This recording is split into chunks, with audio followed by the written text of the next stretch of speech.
Hello friends, Uttar Pradesh लोक सेवा आयोग समीक्षा अधिकारी, सहायक समीक्षा अधिकारी।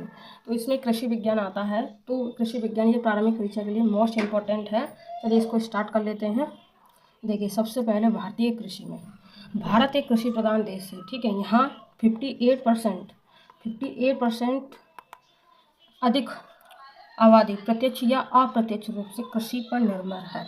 मतलब 100 में से आपका 58% जो लोग हैं वो कृषि पर आधारित है, मतलब प्रत्यक्ष या अप्रत्यक्ष रूप से निर्भर है। ठीक है, स्वतंत्रता के पश्चात 1950 से 1991 सकल घरेलू उत्पाद में कृषि का योगदान 52% था, जो 2018-19 के आर्थिक सर्वेक्षण के अनुसार कृषि एवं उससे संबंधित क्षेत्र का योगदान 20% हो गया। 2023 में 3.5 वृद्धि दर हो गई और 2024-25 में इतना हो जाएगा। ठीक है, हो गया है।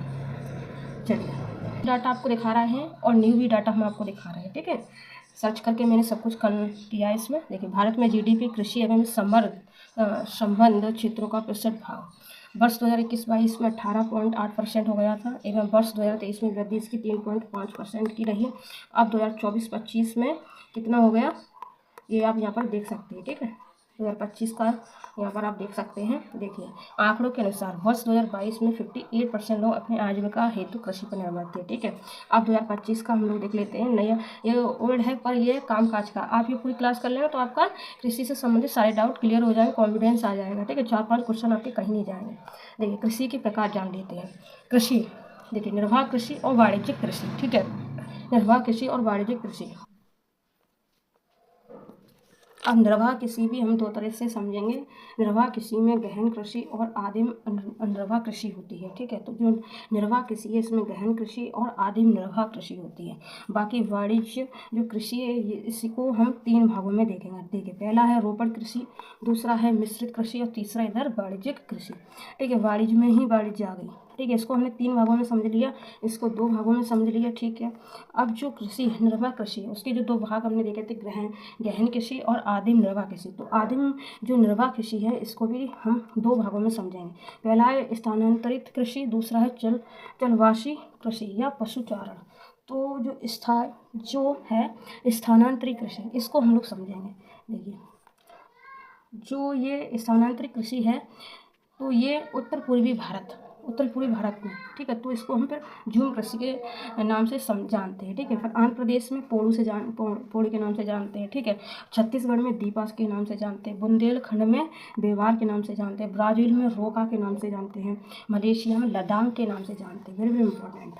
ठीक है, तो सभी नाम याद रख लेना। भारत में मुख्य रूप से 3 प्रकार की फसलें पाई जाती हैं। जो ऋतुएं हैं उनके आधार पर 3 प्रकार से। पहली है रबी, खरीफ और जायद। ठीक है, रबी की फसल देखिए अक्टूबर से नवंबर में बोई जाती है। जो रबी की फसल है वो अक्टूबर और नवंबर में बोई जाती हैं। ठीक है, अब मार्च अप्रैल में काटी जाती हैं। तो उदाहरण में देख लेते हैं, जैसे गेहूँ हुआ, जो चना, मटर, मसूर, आलू, सरसों, ये इत्यादि, ये सब क्या है, रबी की फसल है। ठीक है, तो कौन कौन सी हैं, गेहूँ, जौ, चना, मटर, मसूर, आलू, सरसों। ठीक है, तो ये मैंने इतना बता दिया आपको एग्जाम्पल। और भी हैं एग्जाम्पल, वो आपको यहाँ पर दिख रहे होंगे। ठीक है, चलिए आगे और देखेंगे। खरीफ की फसलें जून जुलाई में बोई जाती हैं। जो खरीफ की फसल है वो जून या जुलाई में बोई जाती हैं, अक्टूबर नवंबर में काटी जाती हैं। उदाहरण चावल है, ज्वार है, बाजरा है, मक्का है, कपास है, सोयाबीन, मूंगफली, मूंग, उड़द इत्यादि। ठीक है, तो ये खरीफ की फसल हुई। ठीक है, अब जानेंगे हम लोग यहाँ पर जायद की फसल। तो जायद की फसल क्या क्या है, देखिए, मार्च अप्रैल में बोई जाती है। जो जायद की फसल है वो मार्च या अप्रैल में बोई जाती हैं और जून जुलाई में काट ली जाती हैं। मतलब कि अप्रैल, मई, जून, जुलाई मतलब 3 महीने में ही हो जाती हैं। जल्दी जल्दी बंद कर दो, जल्दी हो जाती हैं। ठीक है, जैसे कि ककड़ी हुआ, खीरा हुआ, भिंडी हुई, खरबूज हुआ, तरबूज हुआ, रबड़ हुई, तम्बाकू हुई, ये सब जायद की फसल हैं। ठीक है, मार्च अप्रैल में बोई जाएंगी, जून जुलाई में काट ली जाएंगी। भारत में प्रथम बार कृषि के विकास के लिए 1967 से 68 में एम.एस. स्वामीनाथन के द्वारा हरित क्रांति चलाई गई थी। दूसरी क्रांति 1983 से 84। ठीक है, 84 में चावल की उत्पादकता को बढ़ाने के लिए चलाई गई है। ठीक है, तो जो दूसरी क्रांति आई थी 1983 से 1984 में, वो भी चावल की उत्पादकता को बढ़ाने के लिए चलाई गई, अर्थात हरित क्रांति का सर्वाधिक प्रभाव चावल की फसल पर पड़ा था, गेहूँ और चावल की फसल पर, ठीक है, गेहूँ और चावल की फसल पर। और पहली बार भारत में प्रथम बार कृषि के विकास के लिए 1967 से 68 में, ठीक है। नोट, विश्व में हरित क्रांति का जनक डॉक्टर नॉर्मन अर्नेस्ट बोरलॉग को माना जाता है तथा भारत में श्री MS स्वामीनाथन को, ठीक है। तो ये शायद सितंबर 2024 में खत्म हो गए थे, तो इम्पोर्टेंट है, इनके बारे में जो भी फैक्ट्स है वो भी आप याद कर लेना। कुछ नए महत्वपूर्ण क्रांति, देखिए श्वेत क्रांति, श्वेत क्रांति, एक मिनट इसको जूम करना पड़ेगा। श्वेत क्रांति, श्वेत क्रांति दूध उत्पादन से संबंधित है। 1964-65 में ऑपरेशन फ्लड भी चलाया गया था। जो ऑपरेशन फ्लड है वो श्वेत क्रांति से संबंधित है। 1964 और 65 में ऑपरेशन फ्लड नाम चलाया गया था। श्वेत क्रांति दूध से संबंधित है। नीली क्रांति, नीली क्रांति मत्स्य उत्पादन से संबंधित है, मत्स्य उत्पादन में वृद्धि से संबंधित है, ठीक है, वृद्धि से। पीली क्रांति खाद्य तेलों और तिलहन से संबंधित है, खाद्य तेलों और तिलहन से संबंधित है। हरित क्रांति खाद्यान्न उत्पादन से संबंधित है, विशेषकर गेहूं व धान के उत्पादन में वृद्धि से हरित क्रांति संबंधित है, ठीक है। सुनहरी क्रांति बागवानी उत्पादन में वृद्धि, सब्जी व फल उत्पादन से संबंधित है सुनहरी क्रांति। तो बागवानी से आप याद रख लेना, सुनहरी क्रांति से संबंधित, ठीक है, और इसमें सब्जी व फल उत्पादन। गोल क्रांति आलू उत्पादन में वृद्धि से संबंधित है, ठीक है, और उत्तर प्रदेश का प्रथम स्थान है आलू उत्पादन में। नेक्स्ट क्वेश्चन, सदाबहार क्रांति, सदाबहार क्रांति मिट्टी को उन्नत बनाना, किसानों को लोन दिलाना, रेन वाटर हार्वेस्टिंग एवं कृषि शोध को बढ़ाना, पूरी तरह से खाद्यान्न पर निर्भर बनाने का लक्ष्य, इसको बोलेंगे सदाबहार क्रांति। अगला देखेंगे इंद्रधनुषी क्रांति। देखिए इसमें हरित, पीली, नीली, लाल, भूरी, धूसर, गुलाबी और अन्य क्रांतियों को साथ लेकर, ठीक है, वैसे भी इंद्रधनुष 7 रंगों का होता है, इसी यहाँ पर आप इसको समझ लेना, ठीक है, लेकर चलने का लक्ष्य रखा गया। इसके परिणामस्वरूप नई कृषि नीति 2000 लागू हुई है। इसके परिणामस्वरूप नई कृषि जो नीति है 2000 उसको लागू किया गया इंद्रधनुष क्रांति में, ठीक है। अब देखिए रजत क्रांति, रजत क्रांति है वो अंडा और मुर्गियों की उत्पादकता बढ़ाने के लिए है। दूसर क्रांति उर्वरक उत्पादन में वृद्धि के लिए, दूसर क्रांति उर्वरक उत्पादन में वृद्धि के लिए। काली क्रांति पेट्रोलियम, खनिज तेल, कोयला व एथेनॉल उत्पादन में वृद्धि के लिए, ठीक है। गुलाबी क्रांति प्याज व झींगा मछली के उत्पादन में वृद्धि को दर्शाता है, गुलाबी क्रांति। आगे बढ़ेंगे, महत्वपूर्ण क्रांतियाँ देखेंगे। देखिए तो देखिए एक बार इसका देखिए, जो श्वेत क्रांति दूध उत्पादन से संबंधित है, ठीक है। रजत क्रांति अंडा एवं मुर्गियों के उत्पादन से संबंधित है। सुनहरी क्रांति बागवानी से संबंधित है। काली क्रांति पेट्रोलियम खनिज से संबंधित है। इंद्रधनुष क्रांति हरित, पीली, नीली, लाल, भूरी, धूसर, गुलाबी, ये संबंधित है, ठीक है। तो ऐसे आप माइंड मैप से याद करें। सर्वाधिक कर्ज लेने वाले किसान परिवार, देखिए राज्यवार विवरण। सबसे ज़्यादा जो कर्ज लिए हैं वो केरल ने लिया है, ठीक है, और फिर उसके बाद आंध्र प्रदेश ने लिया, उसके बाद पंजाब ने लिया, उसके बाद तमिलनाडु। तो ये सर्वाधिक कर्ज लेने वाले किसान परिवार, ठीक है, राज्यवार विवरण है। तो एक बार हम इधर और सर्च किया मैंने गूगल पर इस वीडियो को बनाने के बाद, तो आप लोग देख सकते हैं डाटा। नेक्स्ट क्वेश्चन देखिए, समझिए प्रमुख फसलें, उनकी प्रजातियाँ व उनके लगने वाले रोग देखेंगे, ठीक है। देखिए गेहूँ, शीतोष्ण जलवायु की खाद्य फसल, शीतोष्ण जलवायु की खाद्य फसल 10 डिग्री 10 अंश -15 अंश तापमान पर, ठीक है, 15 सेमी वार्षिक वर्षा की आवश्यकता होती है। गेहूं के अंतर्गत कृषि क्षेत्र एवं गेहूं के उत्पादन दोनों में चीन विश्व में प्रथम स्थान पर है, ठीक है। तो रोनिन 10 गेहूं के बोनेपन की प्रजाति है। तो गेहूं के बोनेपन की जो प्रजाति है वो कौन सी है? नोरिन 10, ठीक है, रोनिन 10 ये गेहूं से संबंधित है। आगे देखिए नोट, मैक्रोनी गेहूँ सूखा प्रभावित क्षेत्रों हेतु है। मैक्रोनी गेहूँ जो है वो सूखा प्रभावित क्षेत्रों के हेतु है। कल्याण सोना गेहूँ की एक किस्म है। रस्ट गेहूँ में लगने वाला रोग है, रस्ट, ठीक है। ट्रिटिकल गेहूँ तथा राई दोनों के बीच का एक संकर है, प्राश, ठीक है। रस्ट प्लस करनाल कवक जनित रोग है। रस्ट प्लस करनाल वंट ये कवक जनित रोग है, ठीक है, कवक जनित रोग है। आगे देखिए नोट, उत्तर प्रदेश गेहूं उत्पादन में सबसे अग्रणी राज्य है। गेहूं में ल्यूटेन नामक प्रोटीन पाई जाती है, ठीक है, पाया जाता है। राज 3077 गेहूं की प्रजाति, राज 3077 गेहूं की प्रजाति। मैकोरानी गेहूं असिंचित क्षेत्र हेतु है, ठीक। इमर गेहूं ये दक्षिण भारत में पाया जाता है, इमर गेहूं, ठीक है। अब आएंगे चावल धान पर। तो देखिए चावल उषार्ध जलवायु की खाद्य फसल है। जो चावल है वो जलवायु की खाद्य फसल है 25 डिग्री सेल्सियस से अधिक तापमान, 100 सेंटीमीटर से अधिक, ठीक है। भारत का सर्वाधिक महत्वपूर्ण फसल कुल खाद्य व उत्पादन में 4 से 3% हिस्सा होता है इसका। चावल की कुछ प्रमुख किस्में हैं, उनके बारे में जानेंगे। तो सबसे पहले है अमन, ओश, बोरो, बियाली, अम्बे, मोहर, लक्ष्मी भोग, डलुआ और सोनावरी, माही इत्यादि। तो माही और ये सब डलुआ और सोनावरी, भोग, लक्ष्मी, अमे, मोहद, बियाली, बोरो, ओश, अमन, ये सब चावल की किस्में, ठीक है। नोट में देखेंगे गोल्डन धान की किस्म में सर्वाधिक मात्रा में विटामिन ए पाया जाता है, ठीक है। बारानी दीप लालमती धान की प्रजाति है। जो बारानी दीप है वो लालमती धान की प्रजाति। नील हरित शैवाल का उपयोग धान के लिए होता है। जो नील हरित शैवाल है का जो प्रयोग है धान के लिए किया जाता है। गोल्डन राइस में बीटा कैरोटीन पाई जाता है, ठीक है। तो जो गोल्डन राइस है उसमें बीटा कैरोटीन पाया जाता है और गोल्डन राइस में विटामिन ए भी बहुत ज़्यादा पाया जाता है। तो मैंने अभी जस्ट देखा था ए था या बी था, विटामिन ए था, सही है। देखिए चावल कार्बोहाइड्रेट्स का स्टार्च का स्रोत होता है, ठीक है। सर्वाधिक उत्पादन पश्चिम बंगाल फिर उत्तर प्रदेश का स्थान है। विश्व में सर्वाधिक होता है वो चीन में होता है। धान में पाया जाने वाला जो रोग है वो रोग खेरा, जिंक की कमी से होता है। जो धान में जो रोग हो जाता है वो खेरा है और ये जिंक की कमी से हो जाता है। पॉलिश किए चावल से बेरी रोग, विटामिन बी की कम, ठीक है। विटामिन बी, बेरी रोग, विटामिन बी, ठीक है। तो जो पॉलिश की चावल खाएंगे तो बेरी रोग हो जाएगा। केंद्रीय धान अनुसंधान केंद्र, केंद्रीय धान अनुसंधान केंद्र ये कटक में है और कटक कहाँ पर है? उड़ीसा में। कटक कहाँ पर है? उड़ीसा में।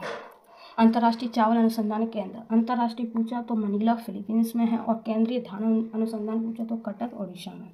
अब इधर देखेंगे जैसे कि C4 पौधे, C4 पौधे कौन कौन से हैं इनके बारे में जानेंगे। C4 पौधे बाजरा भी है, गन्ना भी है, ज्वार भी है, मक्का भी है, ठीक है।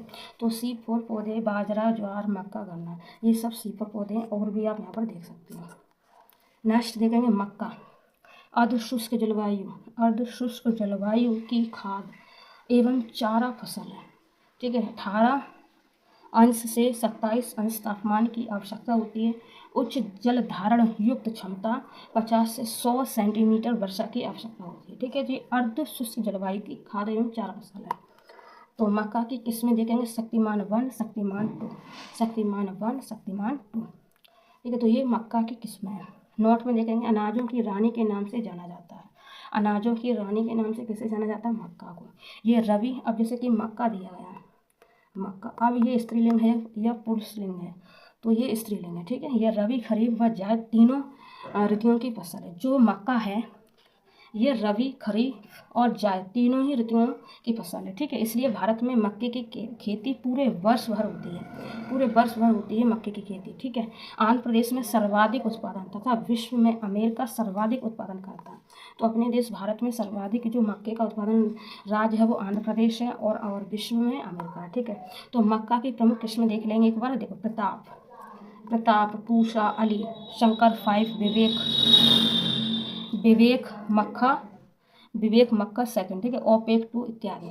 तो प्रताप, पूषा, अली, शंकर 5, विवेक मक्का सेकंड, ओपेक 2, ये सब मक्का की प्रमुख किस्में हैं। C2 पौधा ज्वार, मक्का, बाजरा एवं गन्ने को कहते हैं, ठीक है। C4 पौधा ज्वार, मक्का, बाजरा एवं गन्ने को कहते हैं। इसमें जड़, तना, प्रकाश संश्लेषण के दौरान 4 कार्बन युक्त ऑक्सैलो एसीटेट बनाता है। मक्के का प्रयोग जैव ईंधन के रूप में होता है। जैव ईंधन का रूप में प्रयोग होता है मक्के का, ठीक है। मक्के के प्रोटीन को जैन कहते हैं, ठीक है।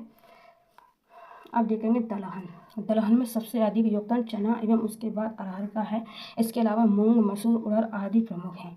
नोट में देखेंगे प्रोटीन युक्त खाद्यान्न। दलहन उत्पादन में मध्य प्रदेश का स्थान प्रथम है, ठीक है। मटर की पत्ती विहीन प्रजाति अरपड़ा है। जो मटर की पत्ती विहीन जो प्रजाति है वो कौन सी है? अरपड़ा। अरहर की किस्म देखेंगे पारस, अमरपूषा 952, ठीक है। हमें मालवीय चमत्कार इत्यादि, ये सब अरहर की किस्में, ठीक है। उकठा रोग अरहर में लगता है। जो उकठा रोग है वो अरहर में लगता है। मटर की प्रजाति रचना है, सिका है, मालवीय मटर है, ठीक है। रचना, सिका और मालवीय मटर। सोयाबीन पूषा 9814, पूषा 9712, 9000 आसपास पूषा आ रहा तो वो सोयाबीन की किस्म, ठीक है। अब देखेंगे नोट में राजमा नाइट्रोजन का स्थिरीकरण नहीं करता है। जो राजमा है वो नाइट्रोजन का स्थिरीकरण नहीं करता है। चना की प्रमुख किस्में देखेंगे। देखो पूषा चमत्कार, चना खाकर वैसे भी तंदुरुस्त लोग हो जाते हैं, ठीक है। तंदुरुस्त हो जाते हैं एकदम मजबूत, तो पूषा चमत्कार हो जाता है, ठीक है। राधे और उदय, विशाल हो जाएंगे, ठीक है। तो चना के प्रमुख फसलें। उत्तर प्रदेश में सर्वाधिक चना बुंदेलखंड में होता है, ठीक है। भारत विश्व में दालों का सबसे बड़ा उत्पादक है। उपभोक्ता एवं आयातक देश भी है। आयातक, ठीक है। निर्यातक माने आयातक और निर्यातक माने भेजा, आयातक माने आ रहा है, ठीक है। तो देखिए मृदा उर्वरता तथा संरक्षण की दृष्टि से महत्वपूर्ण भी है। तो इनके जड़ों में राइजोबियम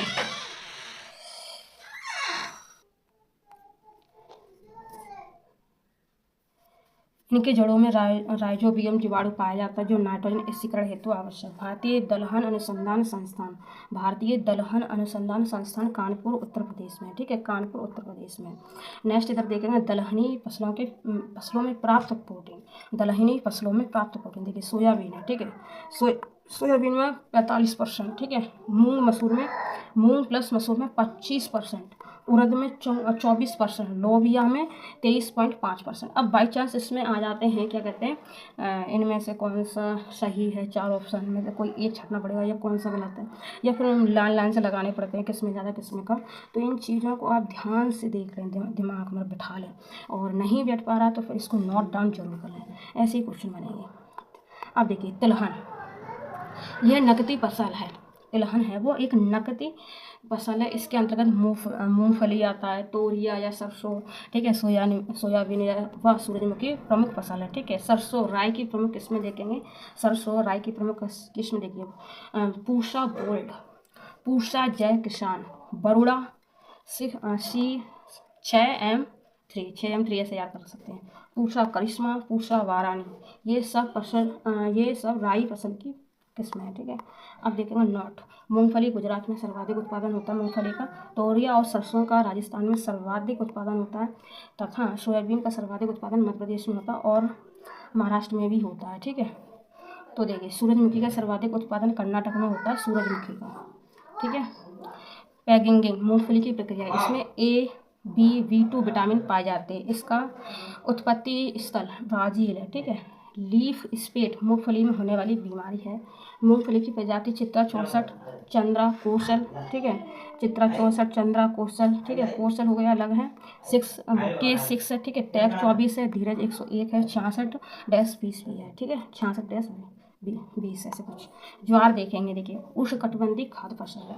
जो ज्वार है वो उष्णकटिबंधीय खाद्य फसल है। 40 सेमी वार्षिक वर्षा, 25 से 32 डिग्री सेल्सियस तापमान उपयुक्त होने चाहिए इसके लिए। शुष्क क्षेत्रों में भी उगाया जा सकता है। नोट, उत्तर भारत में ये खरीफ फसल है। जो ज्वार है ये खरीफ फसल है, जबकि दक्षिण भारत में रबी व खरीफ फसल दोनों ही हैं, ठीक है। तो ये फैक्ट्स हो जाता है। ज्वार का सबसे बड़ा उत्पादक राज्य महाराष्ट्र। ज्वार बाजरा मक्का और जो मोटे अनाजों के अंतर्गत आते हैं। ज्वार बाजरा मक्का और जो ये मोटे अनाजों के अंतर्गत आते हैं। अब बात आ जाती है गन्ना की। गन्ना भी एक नकदी फसल है। 20 से 27 डिग्री सेल्सियस तापमान तथा 75 सेंटीमीटर से 120 सेंटीमीटर वर्षा की जरूरत होती है, ठीक है। गन्ने में लगने वाले रोग देखेंगे। सफ़ेद गिडार लग जाता है। कौन कौन से लग जाते हैं? सफ़ेद गिडार, रूट बोरर लग जाता है, दीमक लग जाती है, अंकुर वेदक लग जाता है, चोटी बंधक लग जाता है, प्लेग बग लग जाता है, चाबुक लग जाता है, चाबुक कड़ुआ, स्टेम बोरर लग जाता है, पायरिल लग जाता है। तो ये सब गन्ने में लगने वाले रोग हैं, ठीक है। उत्तर प्रदेश को चीनी का कटोरा कहा जाता है। गन्ने का सर्वाधिक उत्पादन उत्तर प्रदेश व महाराष्ट्र में होता है। विश्व में सर्वाधिक चीनी उत्पादन ब्राज़ील, ठीक है। दूसरे स्थान पर भारत है। Indian Institute of Sugar Technology Kanpur में। Indian Institute of Sugar Technology Kanpur. Indian Institute of Sugar Cane Research पूछा है तो लखनऊ में।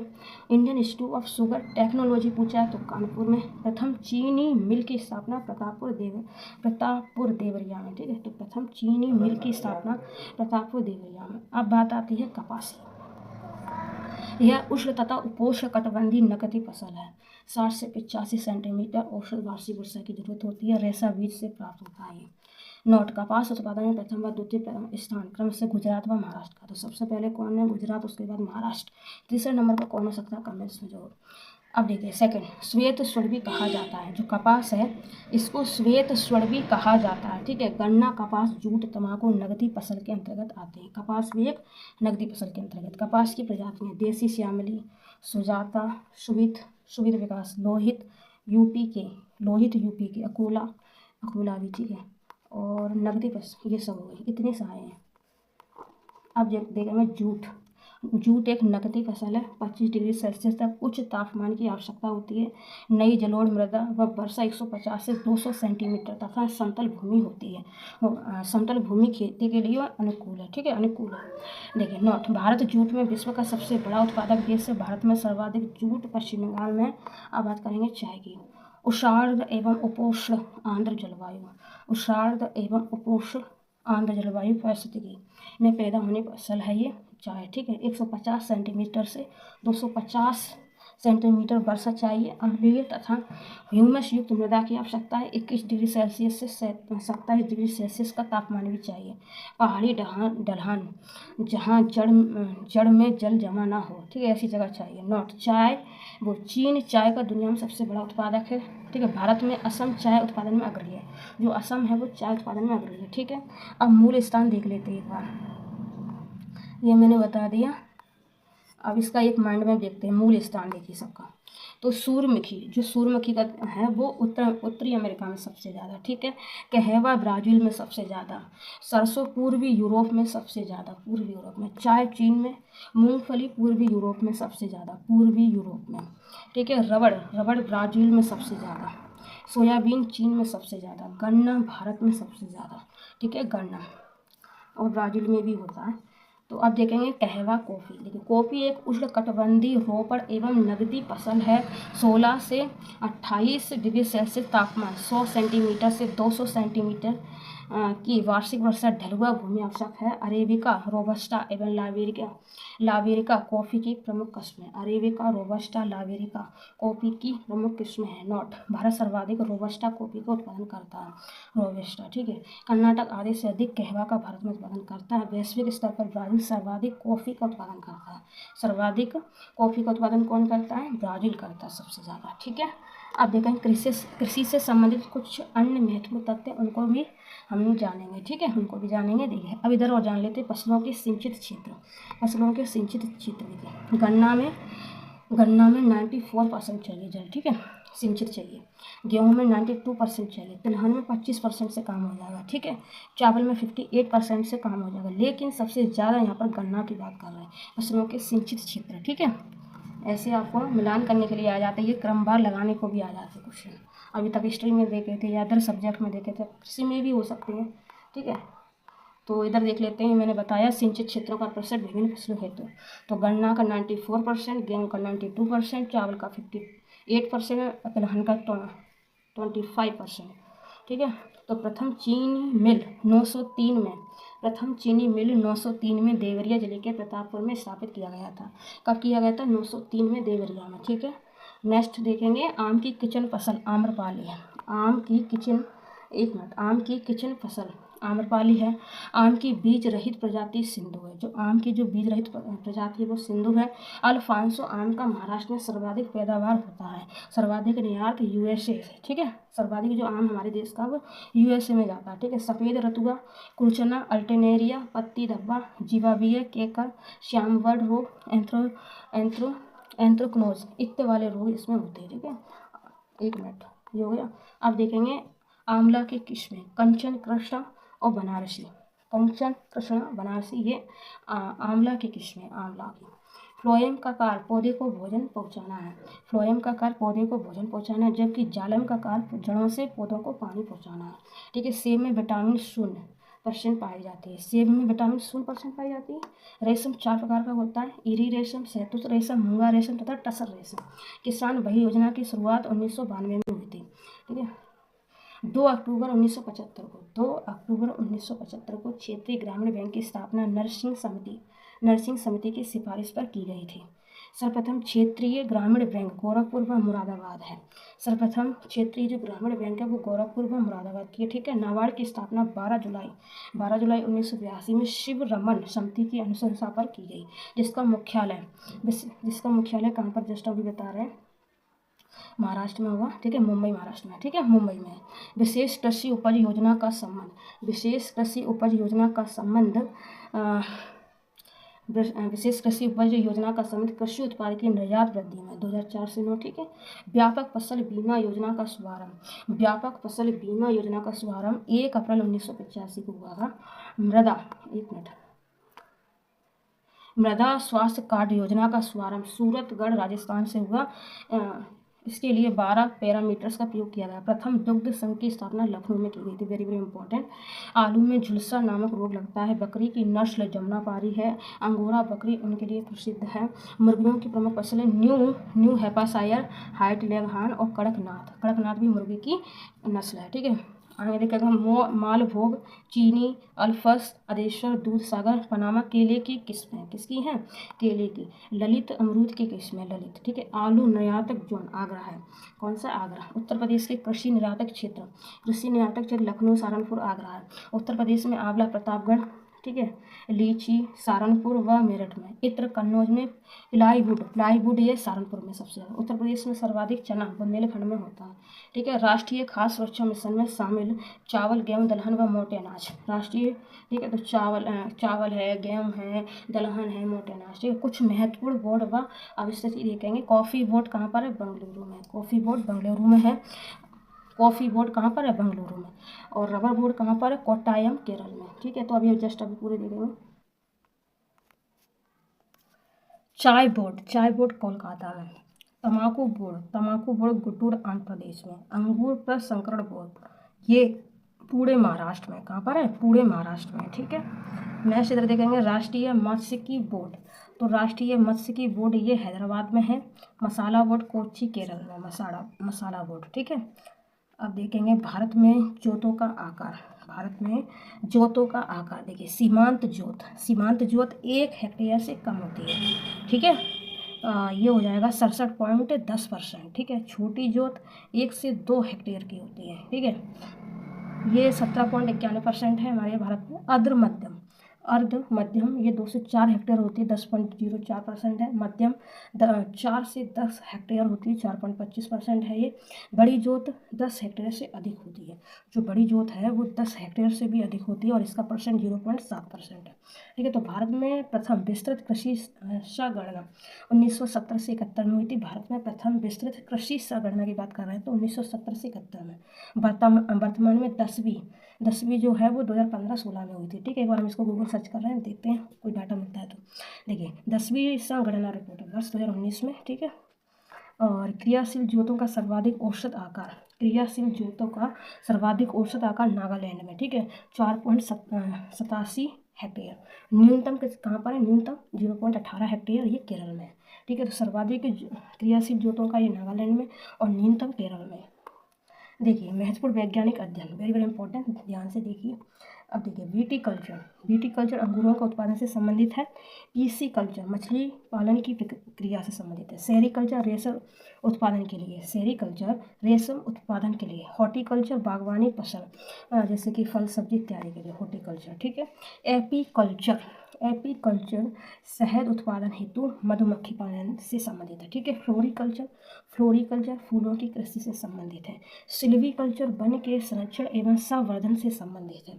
ओलवी पूछा है तो ये जैतून की कृषि से संबंधित है।